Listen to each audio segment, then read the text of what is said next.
సోమరి త్రోవ, సోమరులు ప్రయాణం చేసే త్రోవ ఎలాంటిదన్నాడు? ముళ్ళ కంచె. కానీ యథార్థవంతుల త్రోవ, ఎప్పుడు మనలో ఏ ఒక్కరమైనా ఒకప్పుడు యథార్థవంతులుగా ఉన్నామా? లే. దేవుడు మనల్ని సృష్టించింది యథార్థవంతులుగానే, కానీ మనం వివిధమైన తంత్రములు ఏం చేసామట? కల్పించుకున్నాం. తంత్రాలు మంత్రాలు కల్పించుకుని దేవుని దూరం అయిపోయాం. కానీ దేవుడు మాట్లాడుతున్నాడు, ఇది యథార్థవంతుల త్రోవ.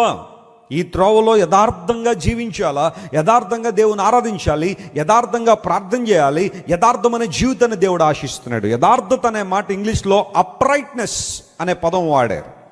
అనేక సందర్భాల్లో అప్రైట్నెస్ అనే పదం అంటే దేవుని దృష్టిలో, దేవుని ఎదుట యథార్థంగా బ్రతకడం.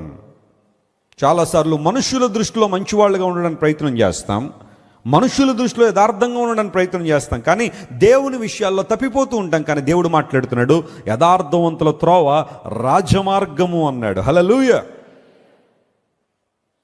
ఈ మార్గములో, ఈ త్రోవలో నువ్వు నడవడం ద్వారా రాజగృహానికి చేరుకుంటావు, రాజును చూస్తావు, దేవునికి బలాన్ని, ఆయన మహిమను చూస్తావు. It's a highway to the Kingdom of God. దేవుని రాజ్యము, ఆయన ఆశీర్వాదాలకు ఈ మార్గము కనెక్ట్ అయి ఉంది. యథార్థత.